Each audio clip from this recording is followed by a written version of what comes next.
Hello student, this is third lecture of is matter around the sphere. This is second chapter of class 9. Okay, today we start a colloidal solution. Let's see.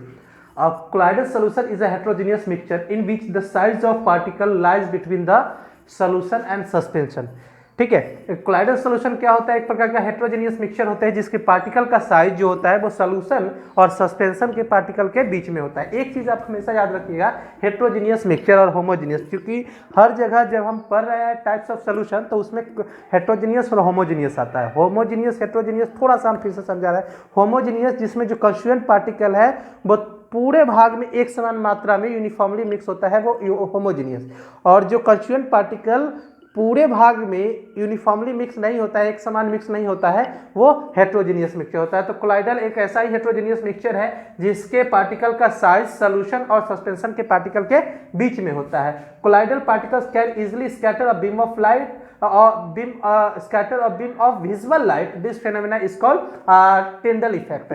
अब जो colloidal particles होते हैं वो beam of visual light को scatter करता है, क्योंकि जो कोलाइडल पार्टिकल का साइज होता है वो बड़ा होता है। जब उस पर लाइट पड़ता है तो वो लाइट को स्कैटर करता है। इसीलिए जब कोलाइडल सोल्यूशन से हम लाइट को पास करवाते हैं तो वो बीम ऑफ लाइट फॉर्म करता है। ठीक है, और जब भी हम किसी सोल्यूशन से लाइट को पास कराएं और लाइट का पाथ फॉर्म हो तो इसी इफेक्ट को हम लोग टिंडल इफेक्ट कहते हैं। ठीक है, अब हम आगे बात करते हैं प्रॉपर्टीज ऑफ कोलाइडल सॉल्यूशन। अब कोलाइडल सॉल्यूशन के लिए क्या क्या प्रॉपर्टीज है? तो सबसे पहली बात है, the particle of colloidal can be seen by the naked eyes individually.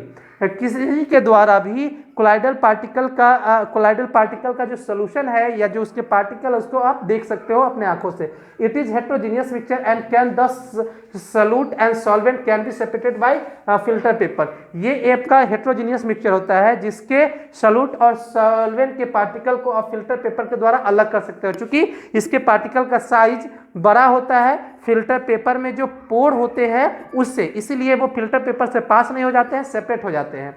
पास नहीं होते हैं, सेपरेट हो जाते हैं। The size of a particle is smaller than the suspension but the greater than the solution 1 nanometre to 100 nanometre. जो size होता है आपके किसका, सस्पेंशन के कोलाइड के पार्टिकल का, वो छोटा होता है सस्पेंशन से लेकिन बड़ा होता है सोल्यूशन से। दैट मीन्स 1 नैनोमीटर से 100 नैनोमीटर के बीच में इसके पार्टिकल का साइज होता है। It is a stable mixture. It is a stable mixture. Particle do not settle down at the bottom over a period of time. ये स्टेबल मिक्सचर है। Stable बोले तो कि जब हम ऐसे पार्टिकल को इस पर कोलाइडल मिक्सचर को छोड़ देंगे लंबे समय के लिए तो उसके अंदर जो सॉल्यूट पार्टिकल है वो पार्टिकल बैठेंगे नहीं, सेटल नहीं होंगे। मतलब कि जो पार्टिकल उसमें मिले हुए हैं वो आप उसको मिक्सचर को अनडिस्टर्ब कुछ समय के लिए भी छोड़ दोगे तो वो उसमें मिले हुए रहेंगे, सेटल डाउन नहीं होंगे। ठीक है, ये स्टेबल मिक्सचर होता है। They do not settle down when left undisturbed, which means colloidal is a quite stable. ठीक है, मतलब कोलाइडल आपका क्वाइट स्टेबल है, इनके पार्टिकल सेटल डाउन नहीं होते। चलिए कुछ एग्जांपल लेते हैं कोलाइडल के। ठीक है, टेबल हम बना के इसको देखेंगे।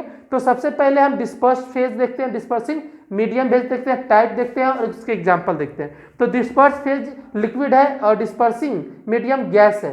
तो ये डिस्पर्स फेज लिक्विड है, डिस्पर्सिंग मीडियम गैस है। इससे जो बनता है उसको हम एरोसोल बोलते हैं। इसके एग्जांपल हो गए फॉग, क्लाउड्स और मिस्ट। उसके बाद बात करते हैं डिस्पर्स फेज सॉलिड है, डिस्पर्सिंग मीडियम गैस है और इससे भी बनते हैं जो है उसको हम लोग एरोसोल ही कहते हैं। और ये हो गए आपके स्मोक, ऑटोमोबाइल्स एग्जॉस्ट, जो ऑटोमोबाइल से जो गैसेस निकलते हैं उसको बोलते हैं।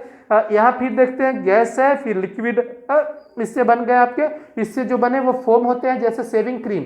ये आपके इस कोलाइडल टाइप के एग्जांपल है। फिर डिस्पर्स्ड मीडियम लिक्विड है, डिस्पर्सिंग फेज लिक्विड है और इससे जो बना वो इमल्सन कहलाएगा, जैसे मिल्क हो गया और फेस क्रीम हो गया। आगे बात करते हैं सॉलिड है और लिक्विड है। डिस्पर्स्ड फेज सॉलिड है, डिस्पर्सिंग मीडियम लिक्विड है और इससे जो बना वो सोल है और इसका एग्जांपल मिल्क ऑफ मैग्नीशिया और मड, ये इसके एग्जांपल हो गए। अब आगे डिस्पर्स्ड फेज गैस है, डिस्पर्सिंग मीडियम सॉलिड है और जो इसका जो टाइप हुआ वो फॉर्म कहलाएगा, जिसके एग्जांपल फॉर्म, रबर और स्पॉन्ज हो गए। फिर आगे बढ़ते हैं, लिक्विड डिस्पर्स मीडियम है, सॉलिड डिस्पर्सिंग मीडियम है और जो बने वो जेल हो गए और इसके एग्जांपल हो गए जेली, चीज, बटर। नेक्स्ट और and last dispersed phase and dispersing medium. दोनों आपके सॉलिड है और इससे जो बनता है वो सॉलिड जेल है, जैसे कलर्ड जेमस्टोन, ये सारे आपके टाइप्स ऑफ कोलाइड है। मतलब अब क्या होते हैं कि कौन डिस्पर्स फेज है और डिस्पर्सिंग मीडियम कौन है, ठीक है, इस बेसिस पे कि कौन किसमें मिल रहा है, ठीक है, इस तरीके से भी आपका कोलाइड बनता है। कब लिक्विड में गैस मिलेगा तो वो क्या कहलाएगा, कब सॉलिड में गैस मिलेगा तो वो क्या कहलाएगा, उसके एग्जाम्पल हमारे डेली लाइफ में क्या क्या हमें देखने को मिलते हैं वो सारे ये हैं, ठीक है। आप इन सभी चीज़ों में से कोई ऐसा डाउट है तो आप उसको कमेंट के द्वारा पूछ सकते हैं, लिख सकते हैं, या ये छोटे छोटे टॉपिक्स को आप बेसिकली थोड़ा सर्च करके भी कर सकते हो, या अदरवाइज आप हमको तक भेजो, हम उसको डाउट को क्लियर करेंगे। Thank you. Next lecture.